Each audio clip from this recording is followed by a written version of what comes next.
एक अच्छा रेडियो का एंकर बहुत पैसे कमा सकता है, बहुत फेमस हो सकता है। Positive news is no news, negative news is news. Vineet, इसमें जबरदस्त स्कोप है।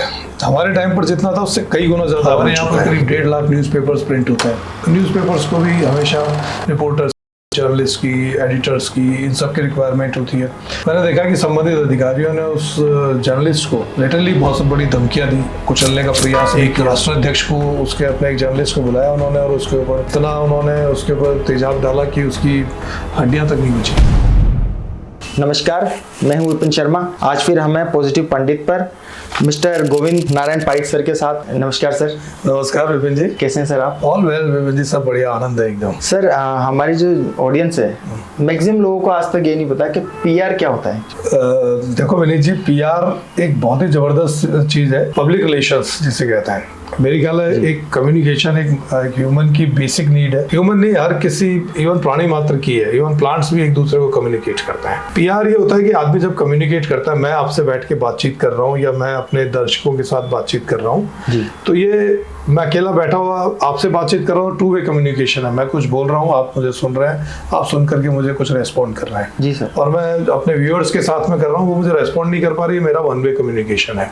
पीआर एक ऐसी एक्टिविटी है जो मल्टीमीडिया एक्टिविटी है। मैं अगर अपनी बात को इफेक्टिव वे में ढंग से पब्लिक के बीच में रखना चाहता हूँ, तो मैं अपने किसी न्यूज़पेपर में आर्टिकल लिखता हूँ, तो बहुत सारे लोग उसको पढ़ रहे हैं, तो वो मैंने अपने आप को बहुत सारे लोगों के साथ कम्युनिकेट कर लिया। मैंने रेडियो पर जाकर के टॉक दी, मैंने दूरदर्शन पर जाके या किसी टीवी चैनल पर जाके टॉक दी, या मैंने किसी डिजिटल मीडिया में अपने फेसबुक पर या इंस्टाग्राम पर लिख करके कुछ भेजा, तो बहुत सारे लोगों तक डिस्पर्स हुआ। तो पीआर बेसिकली एक अपने भावों को, अपने विचारों को, अपने अनुभव को, अपने संस्मरणों को अभिव्यक्त करने का एक सशक्त माध्यम है। और एक तो एक ये कम्युनिकेशन है बेसिकली। और कम्युनिकेशन को फिर आगे हम पीआर तक जब ले जाते हैं, तो मेरा पीआर है कि मैं आपके साथ में कैसा बिहेव कर रहा हूँ, आप मेरे साथ कैसा बिहेव कर रहे हैं। मैं किसी ऑर्गेनाइजेशन में हूँ, तो उस ऑर्गेनाइजेशन की इमेज बिल्ड करना, वो पीआर है। मैं अगर गवर्नमेंट सेक्टर में हूँ, तो गवर्नमेंट की पीआर इमेज को बिल्ड करना। अगर मैं राजस्थान पुलिस के साथ रहा, मुख्यमंत्री कार्यालय में रहा, या स्वास्थ्य विभाग में रहा, या कलेक्ट्रेट में रहा, तो फिर जो कुछ वहाँ का उस ऑर्गेनाइजेशन की एक्टिविटीज है, उस ऑर्गेनाइजेशन के अचीवमेंट्स है, उस ऑर्गेनाइजेशन के प्रोग्राम्स है, उन सबको पब्लिक तक पहुंचाना। उसमें हम टूल्स को यूज करेंगे, जिसमें मीडिया को यूज करेंगे, मीडिया के माध्यम से जन जन तक पहुंचाना। प्रिंट, इलेक्ट्रॉनिक या ट्रेडिशनल मीडिया या डिजिटल मीडिया, किसी भी मीडिया के माध्यम से अपनी एक्टिविटीज को जन जन तक पहुंचाना, एक पॉजिटिव इमेज बिल्ड करने के लिए। सर, आपने MA इन इकोनॉमिक्स किया था और उसके बाद आपने चेंज किया, ये मतलब क्या रीजन रहा इसका? कुछ मैंने MA इकोनॉमिक्स किया, मास्टर्स इकोनॉमिक्स करने के बाद एक कॉलेज में इकोनॉमिक्स पढ़ाना भी शुरू कर दिया था जी। लेकिन साथ में मेरा इंटरेस्ट, जब मैं कॉलेज में पढ़ रहा था, उसी दौरान मेरा ऑल इंडिया रेडियो के साथ में अटैचमेंट हुआ। मैं रेडियो में एक प्रोग्राम होता था, यूथ प्रोग्राम युवाणी, जो आज भी होता है। युवाणी कार्यक्रम में टॉक देने के लिए गया, तो मुझे आकाशवाणी ने फैसिनेट किया बहुत ज़्यादा। तो आकाशवाणी ने जब फैसिनेट किया, तो मैंने वहाँ के सिस्टम को पता किया कि मैं ऑल इंडिया रेडियो में किस पोजीशन में रिक्रूट हो सकता हूँ। तो मुझे पता चला कि वहाँ ट्रांसमिशन एग्जीक्यूटिव की पोस्ट एक निकलती है, वो उसका स्टाफ सिलेक्शन कमीशन से उसका इंटरव्यू होता है, वो रिटन टेस्ट होता है, रिटन टेस्ट क्वालिफाई करने के बाद में इंटरव्यू होगा। तो मैंने उसमें अप्लाई किया, प्रिपरेशन की, और मेरा उसमें सिलेक्शन हो गया। सिलेक्शन होने के बाद मैंने ऑल इंडिया रेडियो ज्वाइन किया, जोधपुर ऑल इंडिया रेडियो में रहा मैं। रेडियो में रहते हुए हमने कमेंट्रीज की, लोगों के इंटरव्यूज किए, डिस्कशंस, पैनल डिस्कशंस को कंडक्ट किया, और बहुत सारी एक्टिविटीज, फीचर्स बनाए, ऐसे कई सारी एक्टिविटीज, रेडियो रिपोर्ट्स बनी, वो उसमें उसको आनंद कर लेने लगे। तो इस तरह से मजा आया। उसके बाद मैं जयपुर विविध भारती में आ गया। विविध भारती एंटरटेनमेंट बेस्ड चैनल है, तो विविध भारती के साथ भी हमने बहुत सारी गतिविधियां की। विविध भारती से मैं दूरदर्शन में चले गया। अब ऑडियो विजुअल मीडिया, ये 91 की बात है, जब उससे 87 में मैंने ऑल इंडिया रेडियो ज्वाइन किया था। 91 में मैंने रेडियो से मैं दूरदर्शन चले गया। दूरदर्शन जयपुर में मैं बाजार प्रोग्राम एग्जीक्यूटिव, वहाँ मैंने काम किया। सर, जो अभी यंगस्टर्स हैं, अगर वो इस फील्ड में आना चाहें, तो क्या स्कोप है मतलब उनके लिए? विनीत, इसमें जबरदस्त स्कोप है। हमारे टाइम पर जितना था उससे कई गुना ज्यादा अब हो चुका है। अच्छा। आज आप देख रहे हैं कि आप एक अच्छे यूट्यूबर हैं जी, आपके पास में स्कोप है कि आप बहुत एंटरटेनिंग प्रोग्राम बनाएं, बना करके आम जन तक जाएं, लोग अप्रिशिएट करेंगे आपको।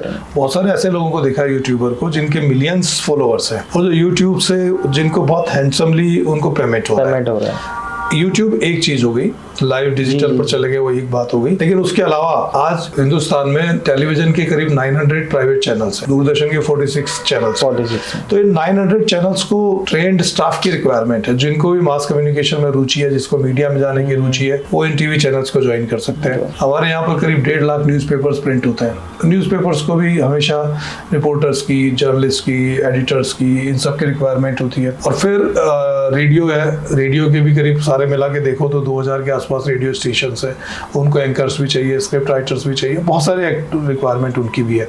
बचा कुछ आप डिजिटल मीडिया के साथ देख ही लिया आपने, बहुत सारी रिक्वायरमेंट है। और इवन जिसकी रुचि फिल्म्स में है, तो फिल्म भी मीडिया से रिलेटेड चीज है, तो उसमें भी दुनिया भर की सारी रिक्वायरमेंट है। बस जरूरत इस बात की है कि व्यक्ति अपनी योग्यता की स्वयं परख करे। एक अच्छा रेडियो का एंकर बहुत पैसे कमा सकता है, बहुत फेमस हो सकता है। खूब सारे उदाहरण है। एक टीवी चैनल्स के रिपोर्टर्स आप देखते हैं कि बहुत हैंडसमली उनके पैकेज है, वो पॉलिटिशियंस में, ब्यूरोक्रेट्स सब उनका रेस्पेक्ट करते हैं। और इवन अगर न्यूज़पेपर के लिए भी कोई अच्छा जर्नलिस्ट है, वो भी सोसाइटी में बहुत अच्छी रेपुटेशन लेता है। जरूरत इस बात की जो कुछ किए वो परफेक्शन के साथ करें तो अपार संभावना है। और एक लास्ट में एक और चीज मीडिया के क्षेत्र में, जितनी एडवर्टाइजिंग एजेंसीज हैं उन सबको भी बहुत सारी रिक्वायरमेंट होती है। कॉपी राइटर्स की जरूरत है, वीडियो एडिटर्स की जरूरत है, ऑडियो एडिटर्स की जरूरत है, कंटेंट राइटर्स की जरूरत है। इतनी सारी जरूरतें हैं सबको। आगे बढ़ करके उसको जो कुछ अवसर मिल रहे हैं, अपॉर्चुनिटीज मिल रही है, उसको ग्रेब कर लें एक बार, फिर आगे बढ़ते जाओ। सर आपने रिलेशनशिप की बात की कि हम सबके बीच में एक रिलेशन होता है ना, पेड़ पौधे के बीच में, लोगों के बीच में। तो जब आप किसी कंपनी के लिए इस तरह के रिलेशनशिप वाले काम करते हैं, उनके लिए पीआर का जब आप काम करते हैं, तो उसमें क्या क्या दिक्कतें आती हैं आपको? ये बहुत इंटरेस्टिंग है कि जब आप किसी भी ऑर्गेनाइजेशन के लिए पीआर कर रहे हैं, मेरा मैक्सिमम काम गवर्नमेंट सेक्टर में रहा है, गवर्नमेंट के लिए पीआर किया, डिस्ट्रिक्ट एडमिनिस्ट्रेशन के लिए किया, चीफ मिनिस्टर्स ऑफिस के लिए किया, हेल्थ डिपार्टमेंट के लिए किया, थोड़े समय पीडब्ल्यूडी के लिए किया, और फिर लंबे समय तक राजस्थान पुलिस के लिए किया। तो आज आप देखते हैं कि न्यूज़पेपर्स में या इलेक्ट्रॉनिक मीडिया में आप मीडिया के जो स्टूडेंट्स हैं वो इस बात को अच्छी तरह से जानते हैं कि positive news is no news, negative news is news. एक ये अवधारणा बन गई है। तो अब अच्छा, दूसरा एक और ये भी फैक्ट है कि लोग जो नेगेटिव न्यूज़ होती है उनको पहले पढ़ते हैं। आप अपने घर में अगर कोई चीज न्यूज़पेपर आ रहा है तो सबसे पहले नजर नेगेटिव न्यूज़ पर जाएगी, पॉजिटिव न्यूज़ को ही मानेंगे ये प्रोपेगेंडा है। तो हमारे सामने सबसे बड़ी चुनौती और चैलेंज ये रहता है कि हमारी जो पॉजिटिव अचीवमेंट्स है वो ठीक से मीडिया के सामने हाईलाइट्स हो, और जो कमियां हैं, नेगेटिव न्यूज़ है, वो कम से कम हो। और मीडिया वालों का दायित्व इसके उलट है, वो चाहते हैं जितनी कमियां उनको उजागर करें, और अगर पॉजिटिव है तो उनका चीफ रिपोर्टर या उनका एडिटर कहेंगे भाई तुमने क्या मेहनत की, ये तो सरकार ने भेजा है, हमारे पास वैसे ही आ गया।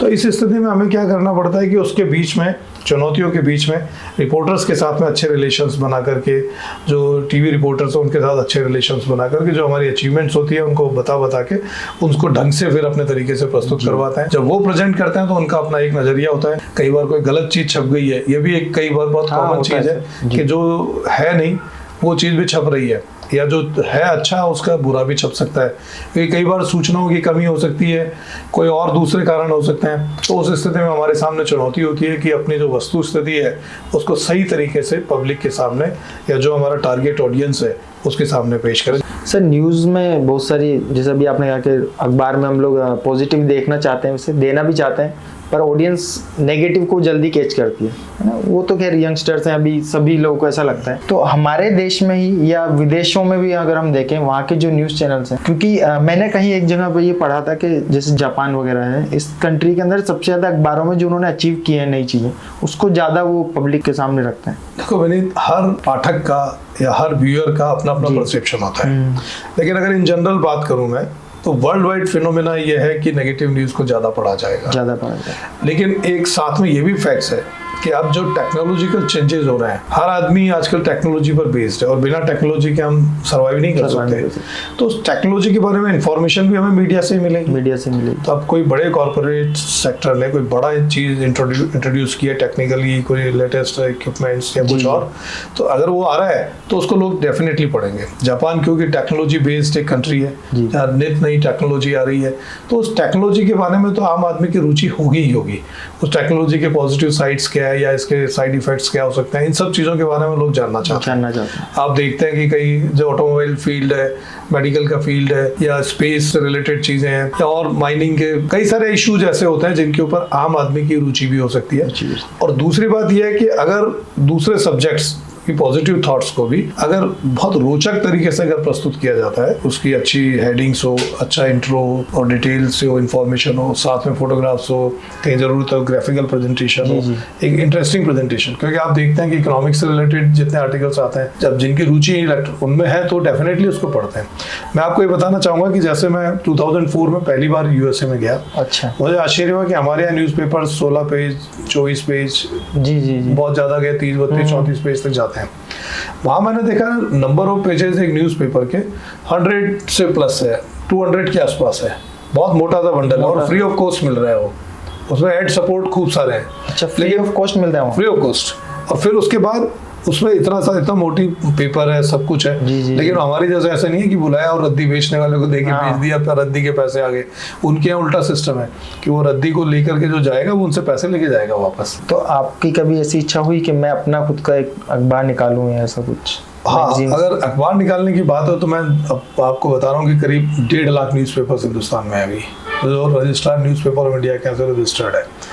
अखबार निकालना बड़ा इंटरेस्टिंग है। अखबार निकालने के इतिहास, जब शुरू में अखबार निकले हमारे यहाँ पर 1780 में पहला जेम्स अगस्टस इक्की ने न्यूज़पेपर निकाला बंगाल गजट के नाम से। उसके बाद से फिर उदंत मार्तंड निकला हिंदी में, और बहुत सारे न्यूज़पेपर्स आते गए। शुरुआती दौर में न्यूज़पेपर्स निकालने वाले लोग थे समाज सुधारक, राजा राम मोहन राय, गोपाल कृष्ण गोखले, बाल गंगाधर तिलक, या और बहुत सारे साहित्यकार ऐसे लोग उन्होंने लिखे थे। फिर उसके बाद में हमारे जो स्वतंत्रता संग्राम के सेनानी थे उन्होंने अखबार निकालने शुरू किए। आप देखेंगे गांधी जी ने अखबार निकाला, नेहरू जी ने अखबार निकाला, डॉक्टर अंबेडकर ने अखबार निकाला, चंद्रशेखर आजाद, बहुत सारे लोग थे, राम प्रसाद बिस्मिल, कहीं न कहीं किसी न किसी अखबार के साथ में जुड़े रहे। तो अखबार के माध्यम से उन्होंने जन जागरण किया। आजादी के बाद वो एक अलग दौर शुरू हुआ। आजादी के बाद में फिर डेवलपमेंटल एरा शुरू हुआ। तो डेवलपमेंटल एरा में अखबार फिर निकाल रहे जो एडिटर्स थे वो कंटिन्यू किए, विकासात्मक खबरें प्रकाशित होने लगी। आज का दौर वो पूरी तरह से कमर्शलाइजेशन है। आज के दौर में अखबार एक न्यूज़पेपर मात्र नहीं रह गया, वो एक प्रोडक्ट है। जब उसके अखबार के जो मालिक और संपादक है,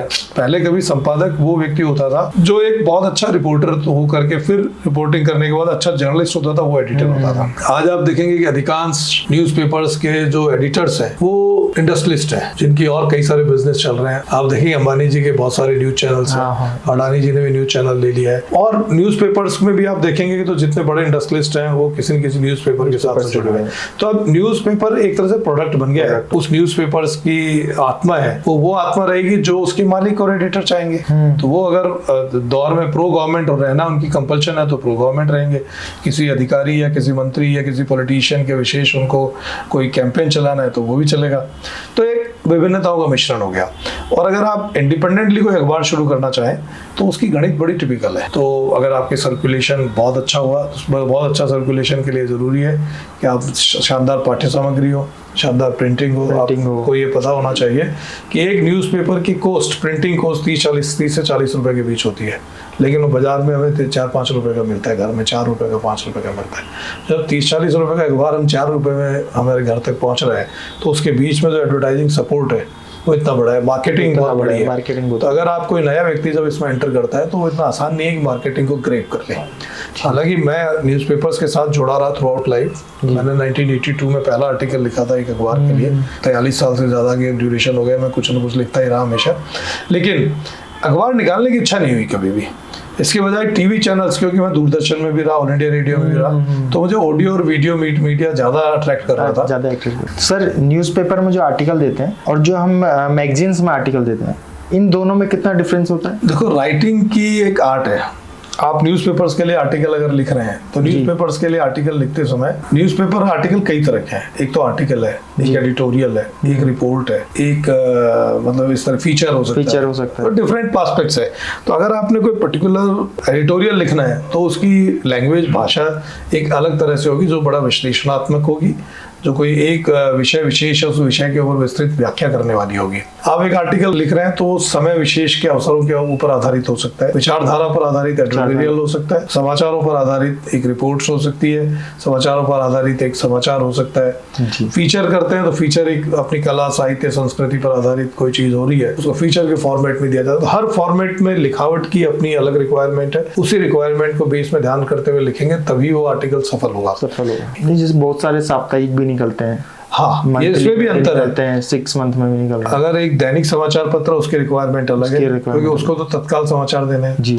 और अगर आप वीकली या फोर्टनाइटली या मंथली निकाल रहे हैं तो उसमें विश्लेषण है पूरे वीक की घटनाओं का, तो और अगर उसमें है तो पूरे उस पिछले वीक में जो महत्वपूर्ण घटनाएं हैं उससे संबंधित चीज आ सकती है। मंथली है तो उसी हिसाब से आएगी, तो उनकी भाषा का स्तर भी अलग ही होगा।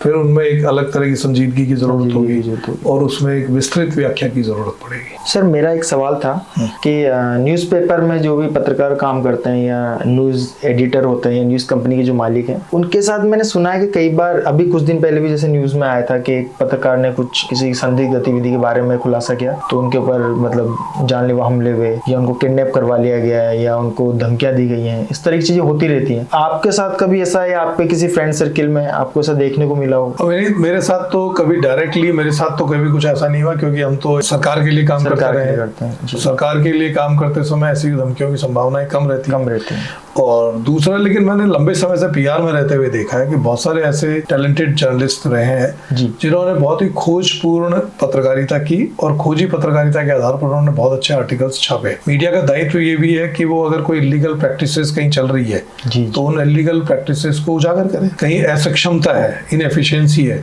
तो इनएफिशिएंसी को भी उजागर करें। तो ऐसे कुछ लोगों ने, जैसे अगर कहीं पर इलीगल प्रैक्टिसेस चल रही है, करप्शन है, तो उन्होंने उसको उजागर किया। मैंने देखा कि संबंधित अधिकारियों ने उस जर्नलिस्ट को लिटरली बहुत बड़ी धमकियां दी, कुचलने का प्रयास भी किया, एफआईआर भी दर्ज हुई। ऐसे मामले बड़े संजीदा होते हैं। ऐसे कई सारे उदाहरण हैं जिनमें हम देखते हैं कि कुछ लोग जो अनसोशल एलिमेंट्स भी हो सकते हैं, माफिया के लोग भी हो सकते हैं, वो अपनी तरीके से धमकाने का प्रयास करते हैं। लेकिन कमोबेश स्थिति बहुत ज्यादा खराब नहीं है। हालात ये है कि जो रिपोर्टिंग एरियाज के लोग हैं, मीडिया है, मीडिया खुद भी अपने आप में बहुत सशक्त है। तो अगर किसी एक के खिलाफ कार्रवाई होती है और सारे लोग मिलकर के अगर उसका साथ देते हैं तो उस पर फिर संभव नहीं है कि उसको अकेले को दबोच लिया जाए। लेकिन एक बात जरूर है कि ऐसे भी उदाहरण खूब सारे देखने को मिले हैं। एक किसी व्यक्ति विशेष ने जब उसके खिलाफ खबरें किसी समाचार पत्र में छपी तो वो इतने इन्फ्लुएंसिव थे, इतने प्रभावशाली थे कि उन्होंने उस जर्नलिस्ट को नौकरी से निकलवा दिया। जब ये नौकरी से निकलवाना उनके लिए आसान था, बजाय कुछ और करना और बिगाड़ना ज्यादा मुश्किल होता, नौकरी से निकाल दिया। दूसरे संस्थान में नौकरी मिलेगी, कुछ न कुछ और करता रहेगा। तो ये कई बार रिस्क की जॉब तो है, रिस्क है, रिस्क हमेशा बना रहता है। आपको ये भी ध्यान रखना चाहिए कि जो पत्रकारिता है वो विश्व के सबसे बड़े जोखिमपूर्ण व्यवसायों में से एक है। हमारे हिंदुस्तान में कम है, लेकिन आप देखते हैं कि कई सारे अफ्रीकन कंट्रीज में या ये अपने गल्फ कंट्रीज में जो जर्नलिज्म कर रहे हैं, कई लोगों की मर्डर्स हुए हैं। एक आपको याद होगा कि एक राष्ट्राध्यक्ष को उसके अपने एक जर्नलिस्ट को बुलाया उन्होंने और उसके ऊपर इतना उन्होंने उसके ऊपर तेजाब डाला कि उसकी हड्डियां तक नहीं बची, बहा दिया उन्होंने तेजाब डाल करके उसकी डेड बॉडी को। सर, अगर न्यूज़ चैनल अगर कोई इस तरह की गलती करे कि उन्होंने बाई चांस कोई गलत न्यूज़ छाप दी है या कुछ है, तो उस पर क्या पब्लिक कुछ कर सकती है कानूनी तरीके से? या आज़ादी के बाद में जब देश में संविधान लागू हुआ तो हमारी डेमोक्रेटिक सिस्टम में जवाहरलाल नेहरू ने स्पष्ट कहा था कि आज़ादी के बाद हम स्वतंत्र प्रेस के तमाम खतरों के बावजूद भारत में प्रेस की स्वतंत्रता को सदैव बनाए रखेंगे। तो प्रेस पूर्णतः स्वतंत्र है। प्रेस के ऊपर उसकी रेस्पॉन्सिबिलिटी खुद अपने प्रति उत्तरदायी है, वो किसी दूसरे के प्रति उत्तरदायी नहीं है। किसी भी रिपोर्टर से, जर्नलिस्ट से सोर्स का नाम नहीं पूछा जा सकता, कोर्ट द्वारा भी नहीं पूछा जा सकता। साथ में लेकिन ये कि उनको इतने सर्वाधिकार तो बहुत सारे व्यापक दे दिए, लेकिन फिर ये भी एक जनरल प्रैक्टिस हो गई कि जो नेहरू जी ने कहा था आज प्रेस की स्वतंत्रता के तमाम खतरों के बावजूद, तो बहुत सारे खतरे नजर आते हैं कि प्रेस जनमत को कई तरीके से प्रभावित कर देता है। कई बार ये भी देखा गया कि उन्होंने अपने तरीके से न्यूज़ बनाते हैं, उसको प्रोपेगेंडा कर दिया, किसी की मानहानि कर दी, किसी के खिलाफ पीछा कर दिया, उसको बहुत ज़्यादा डैमेज कर दिया। डैमेज करना बहुत आसान है। एक व्यक्ति विशेष कोई अपनी तरीके से जीवन भर मेहनत करके अपनी इमेज बिल्ड करता है और एक खबर उसकी पूरी की पूरी लाइफ की जितनी अचीवमेंट्स हैं उन सबको खाक कर देता है। मैंने ऐसे देखा है उदाहरण को, एक हमारे कलेक्टर साहब थे जिन्होंने बहुत अच्छा काम करते थे, बहुत प्रतिष्ठा भी थी, लेकिन एक खबर ने उनको इतना उद्वेलित कर दिया कि उन्होंने कहा यार मेरे जीवन में जो कुछ मैंने अर्जित किया, सम्मान, पैसा नहीं, सम्मान अर्जित किया, लेकिन इस एक खबर ने मेरे को मिट्टी में मिला दिया, चौराहे पर खड़ा कर दिया। तो ऐसे मतलब ऐसे उदाहरण है। और लेकिन मैं ये भी कहना चाहूँगा कि साथ में ऐसे उदाहरणों को कंट्रोल करने के लिए व्यवस्था होनी चाहिए। उस व्यवस्था में क्या करते हैं कि अगर किसी अखबार ने छाप दिया तो आप देखेंगे कि उसके संपादक से जाके मिला जा सकता है, उनके मालिकों से मिला जा सकता है, उनसे संपर्क करके वस्तु स्थिति स्पष्ट की जा सकती है। लेकिन कई बार ये देखा गया कि समाचार पत्र के मालिक भी उसमें सहयोग नहीं कर रहे। तो उस स्थिति में हमारे यहाँ पर एक व्यवस्था है जिसमें प्रेस काउंसिल है, प्रेस परिषद का गठन किया गया है। प्रेस परिषद में मीडिया के एडिटर्स शामिल हैं, प्लस सुप्रीम कोर्ट के चीफ, हाई कोर्ट से रिटायर्ड जस्टिस वगैरह को भी शामिल किया गया है उसमें। तो प्रेस काउंसिल में जाके कंप्लेंट दर्ज कराते हैं, प्रेस काउंसिल मामले की सुनवाई करती है, और सुनवाई के बाद अगर खबर गलत है तो संबंधित समाचार पत्र को उसका खंडन छापने के लिए उसको निर्देशित करती है। खंडन उस खबर का खंडन। तो वो अपनी खेद है कि हमने गलत छापी, जो वस्तु स्थिति है।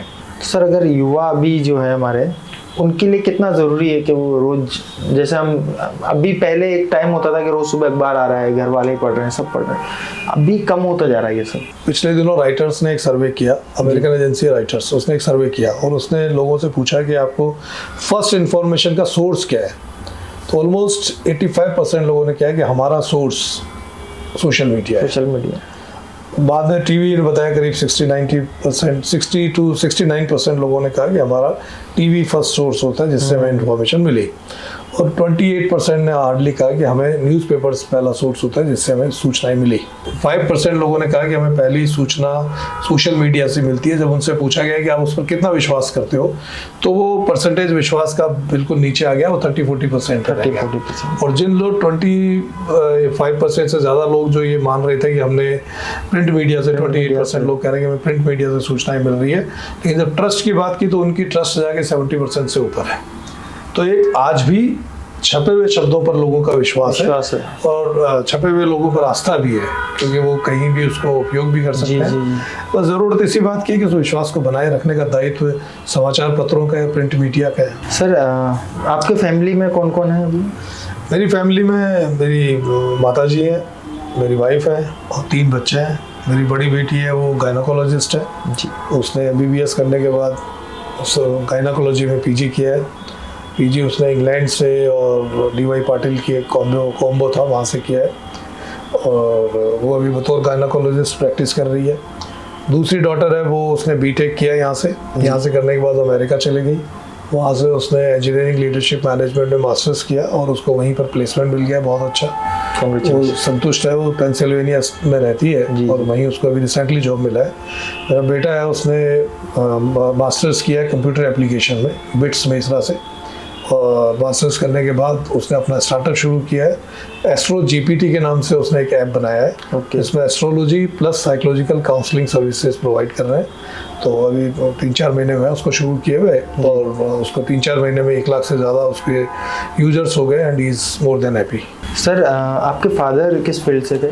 मेरे फादर गवर्नमेंट सर्विस में थे, वो बेसिकली अकाउंटेंट थे। गवर्नमेंट में साधारण परिवार था हमारा, लेकिन पिताजी फिर रिटायर्ड होते समय अकाउंट ऑफिसर हो गए थे। लेकिन 5 भाई बहन थे हम लोग, तो सामान्य परिवार में जन्मे, सामान्य स्कूलों में पढ़े। मेरी प्रारंभिक शिक्षा एक दरबार स्कूल होती थी जयपुर में, जो अब बंद हो चुकी है। जी। और मुझे आश्चर्य होता है कि उस स्कूल का रिजल्ट जब आज देखते हैं कि 99% रिजल्ट है स्कूलों के, जब हमने 10th पास की थी उस स्कूल का रिजल्ट 13% था केवल। तो और हमारे साथ वाले भी ऐसे ही थे, सारे के सारे लोग जिस रिजल्ट को देखते हुए लगता है जी। फिर मैंने राजस्थान कॉलेज से ग्रेजुएशन किया, मैथमेटिक्स, स्टैटिस्टिक्स, इकोनॉमिक्स के साथ, फिर इकोनॉमिक्स डिपार्टमेंट से ये किया। बाद में मास्टर्स मास कम्युनिकेशन भी कर लिया, नौकरी में रहते रहते MBA भी कर लिया, और फिर मैंने योग और नेचुरोपैथी में मेरा इंटरेस्ट था, तो मैंने इसमें PhD भी की। सर जैसे कि आपने बताया कि आपका रुझान इस फील्ड की तरफ आया अचानक से, मतलब चेंज हुआ है, तो कोई तो ऐसी घटना रही होगी जिसकी वजह से आपको ऐसा लगा कि नहीं मुझे ये चेंज करना चाहिए। मेरी जिस दौर में हम लोग थे उस दौर में ये था कि गवर्नमेंट जॉब ही एकमात्र सहारा थी। उस समय दूसरे सेक्टर के, आज के 40 साल पहले कोई दूसरे सेक्टर्स बहुत लिमिटेड थे, या तो मार्केटिंग रिप्रेजेंटेटिव बनते थे, मेडिकल रिप्रेजेंटेटिव बनते थे जी। और या फिर गवर्नमेंट जॉब। दूसरी जॉब्स बहुत ही कम थी, रेयरली कोई कम। तो गवर्नमेंट जॉब के लिए मैं पहले इकोनॉमिक्स डिपार्टमेंट में पढ़ा रहा था, फिर मेरी नौकरियां खूब सारी लगी, हालांकि मैं, क्योंकि मेरा पास बैकग्राउंड मैथमेटिक्स और स्टैटिस्टिक्स पॉलिटिक्स और इकोनॉमिक्स का था, जी तो कंपटीशन में मुझे बहुत सुविधा थी। जनरल स्टडीज़ में बहुत ज़्यादा रुचि थी, हिस्ट्री में बहुत ज़्यादा रुचि थी, तो मेरे लिए बहुत आसान था। तो मैंने कई सारी नौकरियां की और छोड़ी। पहली नौकरी रेलवे में की, 14 दिन करके आया, छोड़ दी। फिर मैंने LIC में कुछ दिन काम किया, LIC को छोड़ दिया। फिर उसके बाद मैं स्टैटिस्टिक्स डिपार्टमेंट में जॉब लगी, गवर्नमेंट, राजस्थान गवर्नमेंट में, वो ज्वाइन किया। 2-3 महीने बाद में दूसरी जॉब मिल गई सेंट्रल स्टैटिस्टिकल ऑर्गेनाइजेशन में, वहाँ चले गए। फिर पाली में स्टैटिस्टिक्स डिपार्टमेंट में स्टैटिस्टिकल ऑफिसर के तौर पर काम किया, थोड़े दिन वो को ज्वाइन की। इस दौरान और भी रेलवे की दूसरी जॉब आई, पुलिस सब इंस्पेक्टर भी आई और कई सारी जॉब्स आई जिनमें मेरा सिलेक्शन हो गया। तो लोग आश्चर्य करते थे लोग कि फटाफट सिलेक्शन होते जा रहे हैं जब लोगों को नौकरियां नहीं मिल रही थी। फिर मैंने ऑल इंडिया रेडियो का जब आ गया तो उसकी पे स्केल भी अच्छी थी, जॉब सेटिस्फेक्शन अच्छा था, मैंने वो ज्वाइन किया। विविध भारती और दूरदर्शन होते हुए फिर मेरी रुझान हुआ कि मैं पब्लिक रिलेशंस की तरफ जाऊँ। इस दौरान मैंने मास कम्युनिकेशन कर लिया था। तो फिर मैंने जब स्टेट गवर्नमेंट से वैकेंसी निकली पब्लिक रिलेशन ऑफिसर्स की RPSC से, उसमें अपीयर हुआ, सिलेक्शन हो गया। तो फिर एक दुविधा थी कि मैं दूरदर्शन को छोड़ूं या नहीं छोड़ूं। कई सारे लोग चाहते थे कि मैं खुद दूरदर्शन में बेहद संतुष्ट था, ऐसी कोई कमी नहीं थी। लेकिन फिर यह था कि दूरदर्शन ऑल इंडिया सर्विसेज है, पूरे हिंदुस्तान भर में ट्रांसफर्स होते रहेंगे और इधर पब्लिक रिलेशन ऑफिसर केवल राजस्थान में है। प्लस मैंने कुछ PROs को देखा जो बहुत ही अच्छी स्थिति को एंजॉय कर रहे थे। हालांकि दूरदर्शन में हमें सुविधाएं थी लेकिन उतनी नहीं थी। जब मैं PRO बन करके आया तो मुझे जयपुर डिस्ट्रिक्ट PRO लगा दिया गया पहले ही। तो मेरे पास गाड़ी भी है, मेरा 10-12 लोगों का स्टाफ भी है और प्लस कलेक्टर और SP के साथ बैठ के मीटिंग्स में मैं शेयर कर रहा हूँ और एक अच्छी स्थिति को एंजॉय कर रहा हूँ। तो ग्लैमराइज हो गया मैं। फिर उसके बाद मैंने एग्जाम देना बंद कर दिया, मुझे जॉब सेटिस्फेक्शन और ज़्यादा होने लगी। साथ में मैं आकाशवाणी के साथ भी जुड़ा रहा, जहाँ कहीं रहा वहाँ कई मिनिस्टर्स के इंटरव्यू आकाशवाणी में ले जाके करता रहा, ऑफिसर्स के करता रहा। दूरदर्शन के साथ में भी सेम वही स्थिति की कि जो अच्छे जहाँ कुछ अच्छा लगा मैं दूरदर्शन, क्योंकि वहाँ रहा हुआ था, सारे कोलीग्स थे मेरे, तो मुझे बहुत सुविधा रही। तो मैं वहाँ जा करके कभी दूरदर्शन में जिसको चाहा उसके साथ मैनेज किया, उनका इंटरव्यू किया और फिर मुझे इंटरव्यू लेने में को मैं एंजॉय करता था, इंटरव्यू को अप्रिशिएट भी करते थे लोग। पिछले करीब 32-33 साल से मैं क्लासेस भी लेता रहा हूँ, जो मास कम्युनिकेशन की BGMC और MJMC कर रहे हैं उनकी, तो वो पढ़ाने का भी शौक है, तो वो भी शौक पूरा हो रहा है। सर आपने लिखने का भी आप शौक रखते हैं और आपने करीब 1000 से ज़्यादा आर्टिकल्स दिए हैं। तो आपका लास्ट आर्टिकल किस सब्जेक्ट पर था? लास्ट आर्टिकल तो आज ही छपा है यहाँ समाचार जगत में, और मतलब हर दूसरे-तीसरे दिन किसी न किसी समाचार पत्र में आर्टिकल में लिख देता हूँ, मुझे अच्छा लगता है। और अभी जो सब्जेक्ट क्या अगर आप पूछोगे तो मैं भारतीय संस्कृति पर आधारित विषयों पर ज़्यादा लिखता रहा हूँ और फिर करंट अफेयर्स जो भी कुछ होता है उससे रिलेटेड कोई चीज़ होती है। जैसे अभी एक राष्ट्र एक चुनाव के अवधारणा पर बहुत सारी बहस हो रही है। जी। तो आज जो आर्टिकल लिखा था वो एक राष्ट्र एक चुनाव पर है कि ये मेरा मानना है कि एक राष्ट्र एक चुनाव की अवधारणा डेफिनेटली हमारे यहाँ के बहुत सारे एक्सपेंडिचर्स को बचाएगी, मतदाताओं को बहुत सारी समस्याओं से दूर करेगी और उनको एक साथ वोट डालेंगे तो कई सारी समस्याओं से मुक्त होकर के तो अच्छी बात होगी। आप देखते हैं कि चुनाव में एक व्यक्ति के वोट डालने पर 1600-1700-1800 रुपए का खर्च होता है और वो आदमी साल में 5 बार वोट डाल रहा है। पहले वो लोकसभा के लिए डाल रहा है, फिर विधानसभा के डाल रहा है, फिर वो जिला परिषद में डाल रहा है, कोई पंचायत के लिए डाल रहा है, फिर उसके बाद वो नगर पालिकाओं के चुनाव आ जाएंगे, कई सारे चुनाव होते हैं। हर बार चुनाव में कोड ऑफ कंडक्ट लगेगा, जब कोड ऑफ कंडक्ट लगेगा डेवलपमेंटल एक्टिविटीज रुक जाएगी। हर बार गवर्नमेंट सर्वेंट की ड्यूटी लगेगी चुनाव कराने में, जब गवर्नमेंट सर्वेंट चुनाव ड्यूटी में चला जाएगा तो उनका काम प्रभावित होगा। अल्टीमेटली प्रभावित तो जनता हुई ना, जनता हो रही है, जनता का पैसा भी बर्बाद हो रहा है, उनका काम भी बिगड़ रहा है और टाइम भी खराब हो रहा है और डेवलपमेंट एक्टिविटीज भी ब्लॉक हो रही है। एक वोट, एक वोटिंग लिस्ट और एक वोटर ID, अगर ये चीज होती है तो बहुत सारी सुगमताएं इस बात में रहेंगी। सर आप क्या मानते हैं, पहले जो वोटिंग होती थी हमारे यहाँ पे, हम एक पर्ची जो उसमें डालते थे बैलेट बॉक्स में, और एक अभी बटन वाला चालू हो गया ये EVM इलेक्ट्रॉनिक वोटिंग मशीन, लोगों का इस पे विश्वास धीरे धीरे कम होता जा रहा है। स्टार्टिंग में तो बहुत रुझान था, अभी लोग कह रहे हैं कि ये हैक हो जाती है, अपने हिसाब से लोग इसको चेंज कर लेते हैं, सब कुछ। देखो विनीत, मैं डिस्ट्रिक्ट एडमिनिस्ट्रेशन का पार्ट एंड पार्सल रहा हूं। उस दौरान EVM जब शुरू हुई थी, लॉन्च हुई थी, तब से देखा है, पोस्टल बैलेट को भी होते हुए देखा है। जी सर। आपको भी याद शायद नहीं होगा, आपने पोस्टल बैलेट नहीं देखे होंगे। पोस्टल बैलेट की स्थितियां ये होती थी कि चुनाव हो गया, चुनाव के बाद रिजल्ट के लिए 2-3 दिन तक काउंटिंग होती रही है। आपने अमेरिका के चुनाव को देखा अभी कि अमेरिका के चुनाव में वोटिंग हो गई, रिजल्ट डिक्लेयर होने के आसपास हो गए, लेकिन फाइनल रिजल्ट वो 10-15 दिन बाद रिजल्ट डिक्लेयर होता है। और इतनी ज़्यादा कन्फ्यूजन रहता है। पिछले ट्रंप और बाइडेन के इलेक्शन में आपने देखा होगा कि कितना बड़ा कन्फ्यूजन हुआ। हमारे यहाँ कभी कन्फ्यूजन नहीं होता ईवीएम से। ईवीएम के सिस्टम को, उसकी ट्रेनिंग को, उस मशीन को बहुत नज़दीकी से देखा है जिला प्रशासन में रहते हुए। तो मेरा मानना यह है कि इसमें हैक होने की कोई संभावना ही नहीं है, क्योंकि इसमें कोई आउटर कहीं पर भी ये इंटरनेट के साथ जुड़ी हुई है। इसकी अपनी मशीन है और उस मशीन को खाली करके जो प्रोसेस होता है इसका, जब ट्रेनिंग दी जाती है तभी उनको बता दिया जाता है। सारी मशीनों को एकदम खाली किया जाता है। उसके बाद आपने बटन लगा करके जो पोलिंग एजेंट्स होते हैं उनके सामने दिखाते हैं कि इस वोट दिया, देखो किस पार्टी को गया, जिसको दिया उसको गया या नहीं गया। सारे जितने पॉलिटिकल पार्टीज में मौजूद रहते हैं, जितने कैंडिडेट्स मौजूद रहते हैं, वो सारे उसको देखते हैं। तो अगर कोई इसी तरह की गड़बड़ होगी तो उसी समय पकड़ में आ जाएगी। फिर उसके बाद जब काउंटिंग होती है अगेन, फिर उस समय उसी चीज़ को देखा जाता है। सारे लोग उसकी सील बंद को खुद देखते हैं जिसके ऊपर वो खुद सिग्नेचर करके गए हैं। मेरा तो दृढ़ विश्वास है कि इलेक्ट्रॉनिक वोटिंग मशीन में किसी तरह की गड़बड़ी होने की संभावना नहीं है। एक बहुत अच्छी तरीका है कि फटाफट रिजल्ट हो जाता है, अननेसेसरी कागज की वेस्टेज नहीं होती, हमारे एनवायरनमेंट को ज़्यादा नुकसान नहीं पहुंचता और अनावश्यक खर्चा भी नहीं होता। तो आपने जैसे बताया कि पहले उनके सिग्नेचर होते हैं और वो मतलब सामने रहते हैं कैंडिडेट्स जो भी चुनाव में खड़े हुए हैं, उसके बावजूद वो लोग फिर इस तरह की चीजें करते हैं। न्यूज़ जब कोई व्यक्ति हार जाता है तो उनको अंदेशा होता है कि यार मेरे साथ तो बहुत मजबूत स्थिति थी। आप देखेंगे कि जब पॉलिटिकल कैंपेन चलता है पॉलिटिशियंस के, तो हर आदमी चुनाव हारने वाला से जमानत जब्त होते हुए देखी होगी उसकी आपने, लेकिन लोग बड़ी गर्मजोशी से मलाई पहना रहे हैं, जिंदाबाद जिंदाबाद के नारे लगा रहे हैं, उनका कैंपेन चल रहा है। उनकी कैंपेन में बहुत सारे लोग बैठ करके खाना खा रहे हैं, कार्यकर्ता एंजॉय कर रहे हैं और भारी भीड़ उनके साथ जुड़ी हुई है। उनकी पब्लिक मीटिंग्स हो रही है तो भी भीड़ है। उनको ये लगता है कि भाई अब तो मेरा बहुत अच्छी स्थिति में हूँ मैं, लेकिन जो अंडर करंट होता है उसका अपना एक अलग तरीके का महत्व है। वोटिंग पैटर्न के अपने अलग मायने हैं कि लोग वोट डालते समय उनका क्या।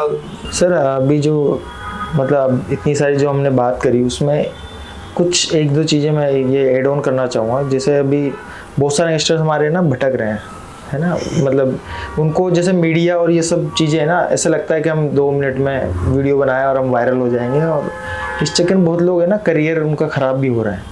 मतलब सभी बच्चे नहीं पर लेकिन मैक्सिमम बहुत सारे बच्चे भटक रहे हैं अपनी राह से, क्योंकि वो भी चीज़ें एक अच्छे स्तर पे ले जाना, उसको करना हर किसी के लिए इजी नहीं हो सकता और उतना बैकग्राउंड किसी का सपोर्टिव नहीं होता। बहुत सारे इससे गलत तरह के काम भी कर रहे हैं लोग। विनीत सही कह रहे हो तुम। बहुत सारे यूथ को मैं देख रहा हूँ कि वो रातों रात प्रसिद्ध होना चाहते हैं, रातों रात मल्टी मिलियनर होना चाहते हैं, लेकिन सब कुछ आसान नहीं है। कोई क्रिकेट खेल खेल के अपना सोचता है कि मैं क्रिकेटर बन जाऊंगा, लेकिन क्रिकेटर तो लिमिटेड 150 लोग ही देश भर के बनेंगे, बाकी लोग तो सब इधर उधर खेल खाल के खत्म हो जाएगा चौपट। तो मैं जो पहले कहा मैं फिर रिपीट करूंगा कि हर यूथ को अपनी टैलेंट को, अपनी कैपेसिटी को, आप अपनी क्षमता भी तो देखो कि आप कितना पढ़ सकते हो, आप कितना खेल सकते हो, आपके स्टेमिना कितना है। आप अगर यूट्यूबर ही बनना चाह रहे हो तो आपको ये देखना पड़ेगा कि आप कितने प्रेजेंटेबल हो, आपका कम्युनिकेशन स्किल कैसा है, आपकी नॉलेज कैसी है। बहुत सारी चीजें मिलकर के बनती है। सक्सेस आसान नहीं है। लोग ये सोचते हैं ना कि सक्सेस, सचिन तेंदुलकर ने जो मेहनत की है वो जानते हैं कैसे मेहनत की है। जो चाहे आर्टिस्ट हो, मूर्ति बनाने वाला हो, कलाकार हो, आपने बहुत सुंदर ये पेंटिंग्स बनाई, लेकिन आपको पता होगा कि इसमें कितनी मेहनत लगी है। चीज आसान नहीं होती और करने से होती है, बातें करने से नहीं होती, काम करने से होगा। तो जरूरत इस बात की है कि आदमी पहले अपना स्टैंड बनाए, एक धरातल पर खड़ा हो।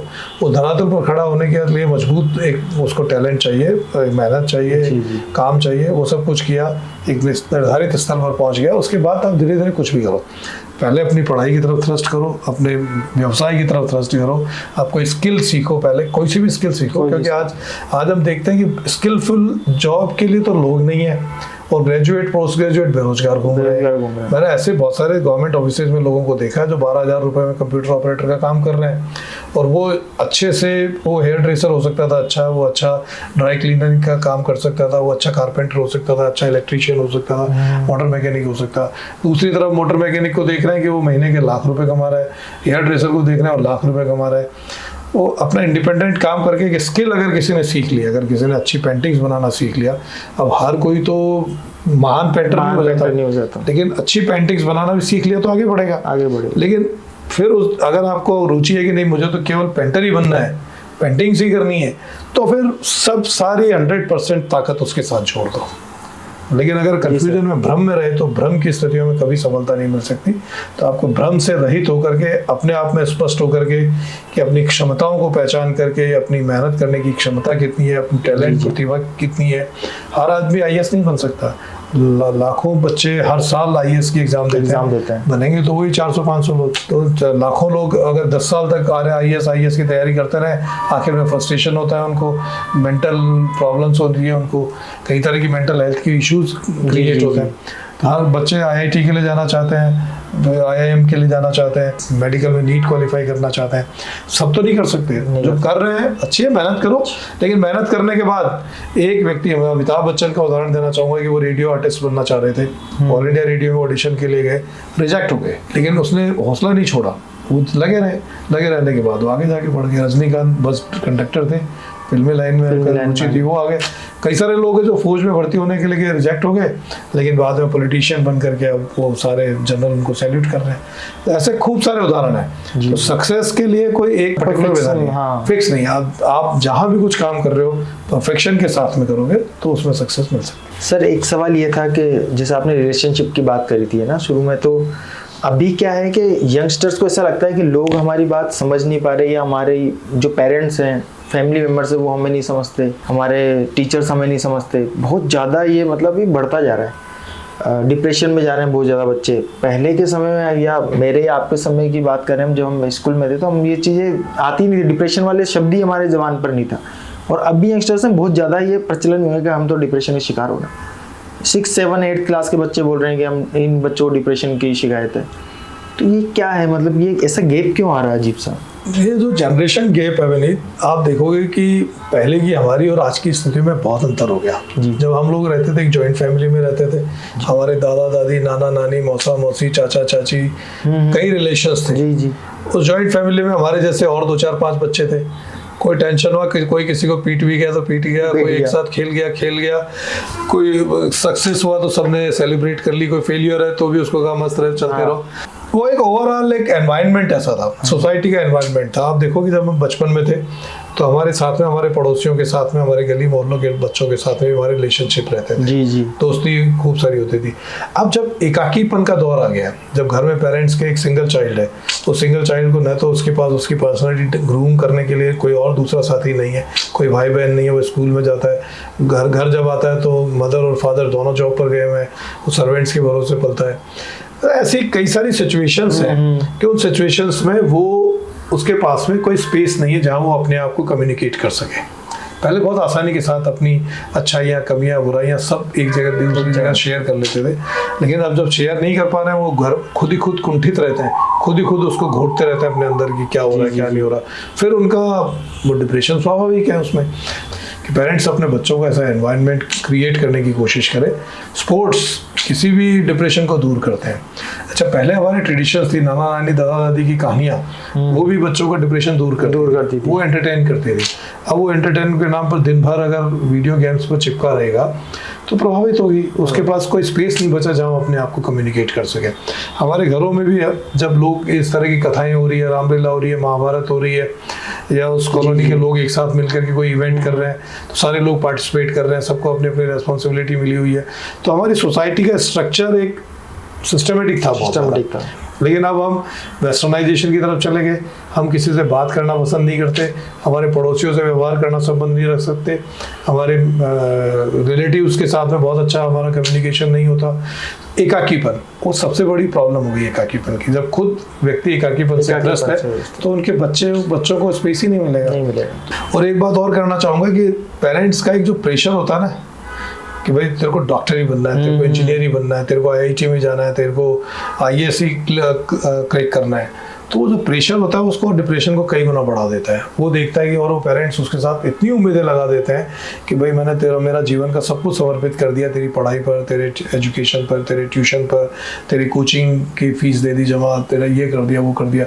वो इतना परेशान हो जाता है जब उसको लगता है कि यार मैं तो कर ही नहीं पा रहा हूँ। अच्छा, तो जो व्यक्ति, बच्चा खुद अपनी कैपेसिटी को देखे, लेकिन बच्चों के पेरेंट्स की भी ज़रूरत है कि वो ऐसे बच्चों को डिप्रेशन से बचाने के लिए खुद भी उसकी प्रतिभा को, उसकी क्षमता को पहचाने जाने और प्रतिभा और क्षमता के अनुरूप ही उसको टारगेट दें। जब बच्चों ने दिन रात पढ़ के आईआईटी क्रैक कर लिया, आईआईटी मुंबई में एडमिशन ले लिया, 2 साल वो बड़ी मुश्किल से आईआईटी से निकाले, डिप्रेशन में चले गया और पिछले 3 साल से वो बच्चा गायब है, मिल ही नहीं रहा, पता नहीं जिंदा भी है या मर गया। तो ये ऐसे खूब सारे प्रेशर है। तो बहुत टैलेंटेड बच्चे हैं, फिनिश हो गए, कैरियर चौपट हो गए बाद में जाकर के। और आप इसलिए किसी को कोई ये नहीं कि उसको आकलन नहीं कर सकते। 10th 11th में 3rd क्लास बच्चा भी आगे जाकर के बहुत अच्छी सक्सेस ले सकता है। तो अगर वो कोई बहुत कम मार्क्स आए और पेरेंट्स उसके ऊपर इतना प्रेशर बिल्ड कर दे तो वो अपने आप डिप्रेशन में जाएगा, उसको डांट डपट करना, वो करना। तो ये एक कॉम्बो है, ये बहुत सारी चीज़ों को मिला करके अभियान है। सर, हमारे जो युवा हैं उनके लिए आप एक मैसेज अगर कुछ देना चाहें। विनीत, युवाओं के लिए तो मेरा यही मैसेज है कि अपने आप में निष्ठापूर्वक अपने युवापन को एंजॉय करो। आप यूथ हो, यूथ बने रहो। न तो आपको बहुत प्राउड होना है, ना आपको बच्चों की जैसे बिहेव करना है। एक युवाओं से जिस व्यवहार की अपेक्षा की जाती है उस तरह का व्यवहार रखें। ये सूचना क्रांति का दौर है। जितनी ज़्यादा इंफॉर्मेशन आपके पास में होगी उतनी ज़्यादा सफलता आपको अर्जित कर सकोगे। खान पान व्यवस्थित हो, जंक फूड से बचो और साथ में अपने रिलेशंस को सबके साथ में अच्छा रखो। अपने फैमिली मेम्बर्स के साथ में मिसबिहेव ना हो, अपने टीचर्स के साथ, अपने रिलेटिव्स के साथ, सबके साथ समानुकूल व्यवहार करें। और जो हमारी भारतीय संस्कृति की मौलिक विशेषताएं हैं उसी के अनुरूप आचरण करके अपने आप को शुद्धता के साथ, नैतिकता के साथ में, जब आप खुद अपने आप से गहराई से चिंतन करोगे कि आप क्या बन सकते हो, क्या कर सकते हो, तो आप उसी के अनुरूप अपना लक्ष्य निर्धारित करें कि मेरे को प्रशासनिक सेवा में जाना है, मुझे पुलिस सेवा में जाना है, मुझे आर्मी में जाना है, मुझे पेंटर बनना है, मुझे चित्रकार बनना है, मुझे गायक कलाकार बन रहा है, मुझे यूट्यूबर बनना है। जो भी बनना हो, गहनता से उसका अध्ययन करो। अध्ययन करके निर्धारित किया कि हाँ मैं ये कर सकता हूँ, फिर पूरी समर्पण के साथ में उसमें लग जाओ, निश्चित रूप से आपको सफलता मिलेगी। Thank you so much sir. Thank you. हम फिर बने रहेंगे एक नए वीडियो के साथ पॉजिटिव पंडित पर। Thank you so much.